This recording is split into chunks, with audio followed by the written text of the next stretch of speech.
morning! It is Saturday, which means that my husband and daughter are spending the morning with their aunt. She lives about 25 minutes north of us, so Saturday mornings are my time to take over the living room with whatever I need to do, to just get stuff done, blast some music, listen to an audiobook. Yeah, it's my time. So today I thought it would be helpful. I just bought a sewing pattern. Let me go grab it.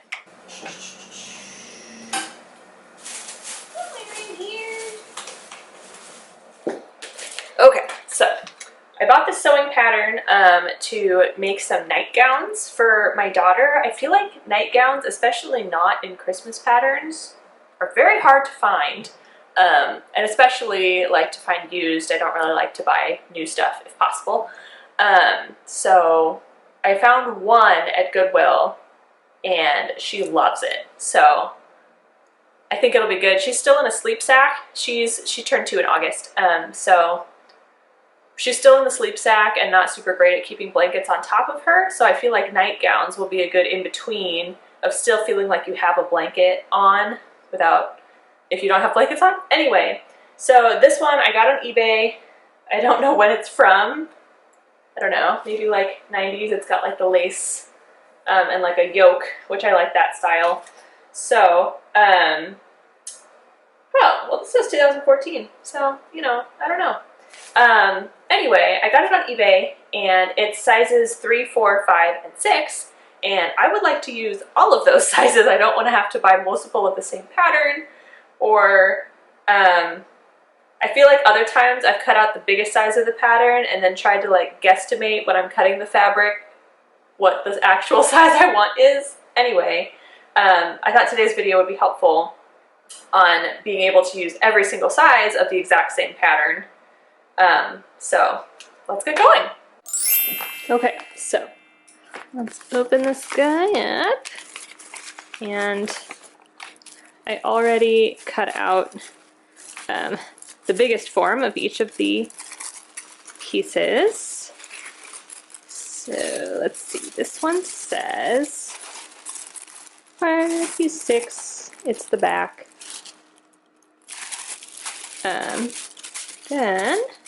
So this pattern has a shirt version for the top and then the dress version. So there's 2 different cut lengths on the same piece. Let's see if this shows up. Okay, so right here it says cut here for A, and then there's size 3, 4, 5, and 6, which on the side of the paper has those right there. And then I went ahead and cut on the sides, size 3, 4, 5, 6. I cut out the size 6 all the way and then left a little bit of room. Those are the different lengths. The dress. And so then you just cut out the biggest size for each of the pieces. So this is piece 5.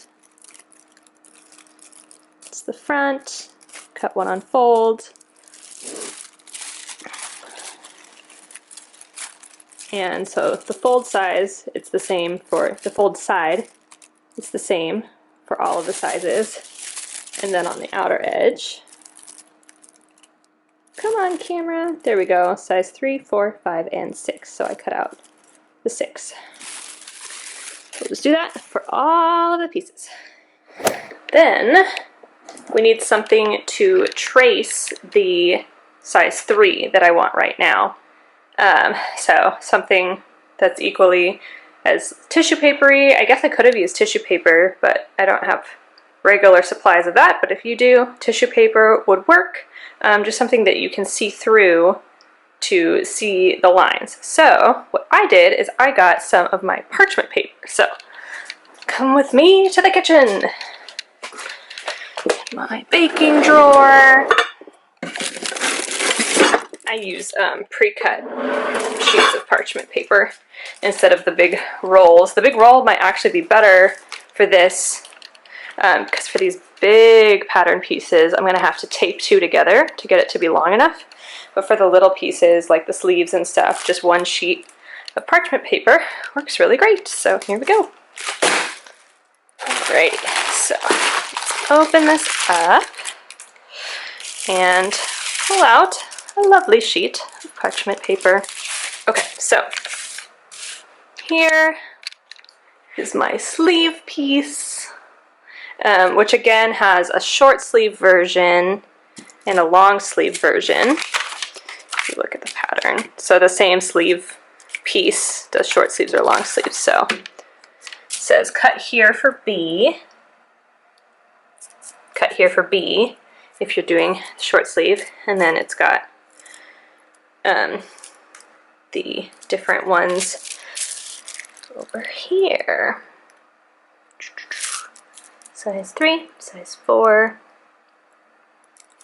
size 5, size 6. So there's also a fold line, which in the instructions, which I don't remember where I put, it gives you the diagram of how to lay out all these pieces on your fabric to waste the smallest amount of fabric. It's the most efficient layout of all the pieces. So if you have a 45-inch wide piece of fabric instead of a 60-inch piece of fabric, you're going to have to do some folding, and that's what those lines are for. Anyway, so because I only care about size 3 right now, once a year I'll pull it out and do the size 4, 5, and 6, but my daughter's 2, so even the size 3 will probably be a little bit big. That's just what we're doing right now. So I'm going to take my parchment paper and lay it on here till it fits. So you can see it doesn't quite cover for size 6 and stuff, so I might buy actual legit tracing paper or continue to just tape pieces of this together until they're big enough. But thankfully for the size 3, it is just big enough. So then what you're going to do is you can put some pattern weights down if you want, and then just trace everything that's relevant to your size 3 pattern. I write the piece, I copy the piece number that it is, I copy the name, it says cut 2, so I write that. I don't particularly care about copying the pattern thing, but anything that says fold line, or this is like a line for the grain of the fabric, to follow the grain line of it. And I can check, I've already actually cut out the size 3 for this, but I think I just ended here and was like, I can figure out how to extend it. But if you really wanted to go all the way, then you just grab a second sheet and tape it together there. So that's the general idea, and I love it because then I don't transfer anything that I don't care about, so the pieces actually look much less intimidating when I only have the size 3 information showing up. So let me go grab some of my pieces and show you what they look like. Okay, so as you can see, I've already cut some of my first 3T nightgown out of the pieces. I found the instructions that I had put with this stack versus the original, because you're going to need this regardless of which size you have. So here's what the different pieces are. So 5 and 6 front and back. Here's the top length if you're doing this one, and here's the full length if you're doing this one. Short sleeve, long sleeve, etc. Here's what I was talking about for the fabric layout. This would be for the top. This is if you're doing the nightgown, which I'm doing. So if you got a piece of fabric that was 45 inches wide, which it'll say on the bolt if you're getting it from the fabric store, or you can just measure it. Here's how to lay out piece 5 and 6, where to cut it on the fold, where to put all of the pieces, so that you use the best of the fabric. If it's a 60-inch wide piece of fabric, you'll use this diagram. So that's how that part works. And then here's where the actual directions are. It starts with that top part first. I'm not doing any interfacing. We'll see how it goes. And then here are my pattern pieces. So this is what I copied off of that sleeve one. I did the part number, I said what it was, cut 2, there were some little circles that I think will be for the gathering to make it kind of a puff sleeve. And then I just occasionally wrote 3 on here in case I was ever concerned.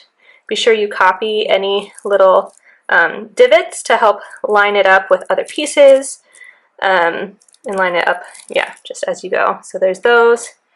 So yeah, I copied the fold line, I copied the short sleeve line. I don't actually remember what this was, so I might have to pull it back out. But then I only wanted to do one piece, so if you're doing long sleeve, you'll just kind of naturally extend this line. It just was easier for me to have smaller pieces and less very fragile things going around. I know you can get some tracing paper that's a lot more sturdy, especially if I was doing something for me, and I just found like a bodice pattern for a dress that I was in love with. I would definitely transfer it to something really sturdy because my size isn't going to change near as much as hers. And if I'm going to want to do it for a lot of different dresses, I want something that's super sturdy, but we'll see how this goes for this. So I went ahead and cut out the pieces and paired them together in just like a stack like this. And then we're gonna sew it up and see how it goes. The nice thing about this is she's generally a 2T, although I think the one nightgown I found was a 3T, and it's okay because gowns are very forgiving. But I can just kind of shorten it as I go, or even retrace and make it smaller, or just adjust my traced pattern because I know it'll exactly fit my kid, who's the only one I'm sewing for. So yeah, it's really exciting. I have, I got this on sale at Hobby Lobby because it's a, you know, seasonal one, and those were all half off, which is great. And then I got a used lot of other flannel. This is flannel because it's December.